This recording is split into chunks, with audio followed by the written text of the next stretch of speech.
Mais moi, quand je parle souvent à Eden Hazard, je prends l'exemple sur Ronny, je lui dis, Ronaldinho était le meilleur joueur au monde ou le meilleur joueur de tous les temps.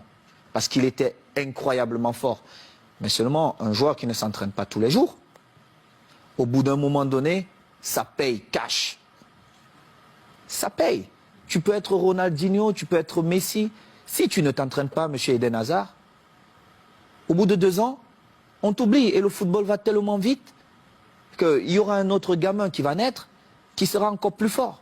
Et du coup, comment vous avez pris ce message quelques semaines plus tard, lorsque Guardiola qui arrive dit « Moi, Eto'o, Deco, Ronaldinho, c'est dehors ». Mais j'ai d'abord rappelé à Guardiola qui n'a jamais été un grand joueur. Il était un bon joueur.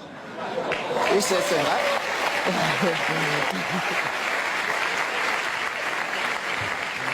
Mais c'est vrai. Je le lui ai dit.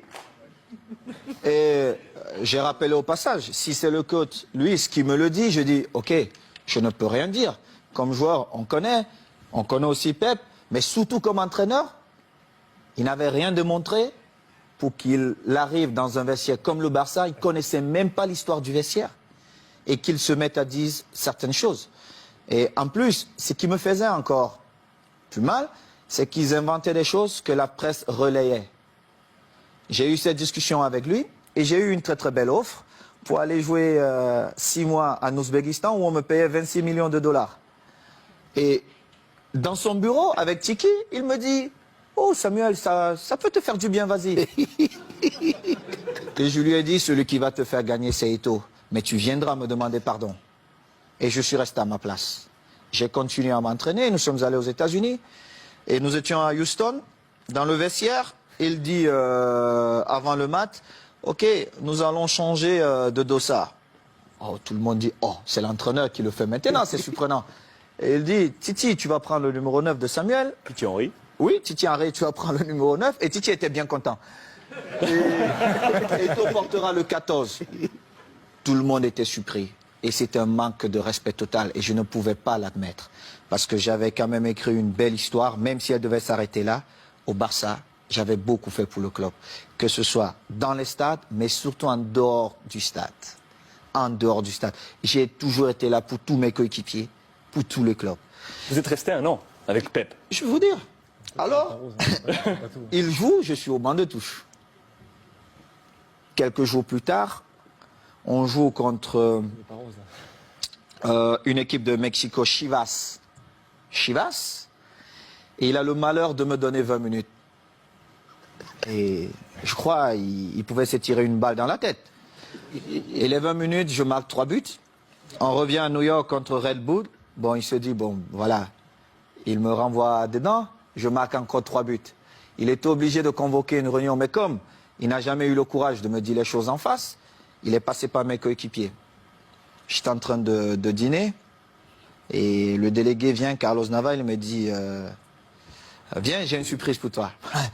Moi, j'étais pressé. Je me disais peut-être c'est Beyoncé qui m'attendait.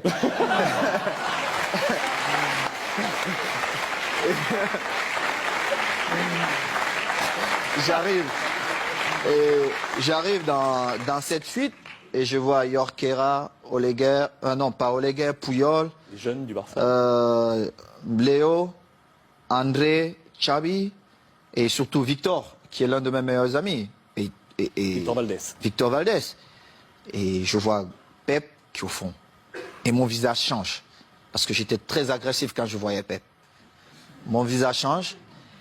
Il n'a pas parlé. Alors Makina, Xavi, il prend la parole, il me dit, bon négro, comme on te l'a toujours dit, on l'a manifesté, on veut que tu restes et il faut que tu trouves un terrain d'entente avec Pep.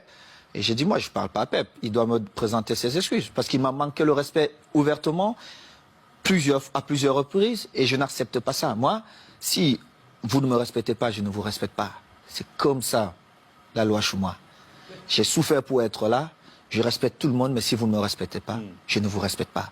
Mais alors là, je fais le double, ou voire même le triple que ce que vous avez fait. Et Pep, il parle un peu en catalan, tout ça, il trouve un peu des phrases difficiles. Et on commence la saison, j'ai parlé 2 fois à Pep. 2 fois. Une fois, c'est parce qu'il me demandait d'aller parler à Yaya Touré qui ne voulait rien savoir de lui. Et une autre fois, c'est parce qu'il voulait me donner des leçons, comment un attaquant devait bouger. Je lui ai dit, mais Pep, tu as été milieu de terrain, tu n'as pas été un grand attaquant. Moi, je marque mes buts comment? Ce mouvement ne devait pas se faire comme ça. Et en plus, on était à l'entraînement. Et moi, j'ai fait un jeu sans ballon pour créer un espace pour Messi qui venait. Et en plus, Léo marque. Il me dit non, il fallait faire. Je lui dis, mais toi, t'es pas normal, toi. En fin de saison, je marque, je crois, 35 buts. Et je marque le but qui nous permet de prendre l'avance face à Manchester à Rome. On se retrouve En finale de Ligue des Champions. Oui, en finale de Ligue des Champions. On se retrouve à la Corogne. Et à la Corogne, je marque 2 buts ce match. Et je devais partir jouer face au Togo avec les Lions. On a un dîner bien arrosé. Moi, je ne bois pas. Mais tout le monde s'est lâché un peu. Et il dit, oh, je vais porter un toast. Et puis voilà. Vraiment, il faut qu'on dise merci à Samuel parce que c'était une saison difficile pour lui. Mais il a montré le grand joueur qu'il est. Tout ça. Un beau discours. C'est la première fois où j'ai fait confiance à Guardiola. Mais cela m'a coûté mon passeport pour l'Inter de Milan.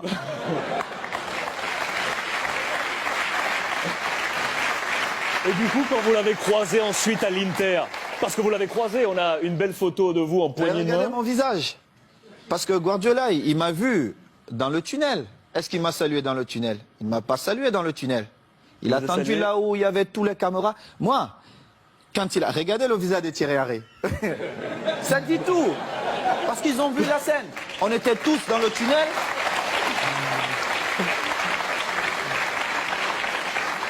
Regardez Léo Messi. Regardez le visage de Léo Messi.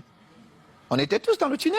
Il ne m'a pas salué. Il a attendu quand il y avait toutes les caméras pour venir me tendre la main. Évidemment, je ne pouvais pas refuser. Parce que le mal-aimé ou l'enfant détesté, on devait dire, ah, voilà, Samuel a encore fait des siennes.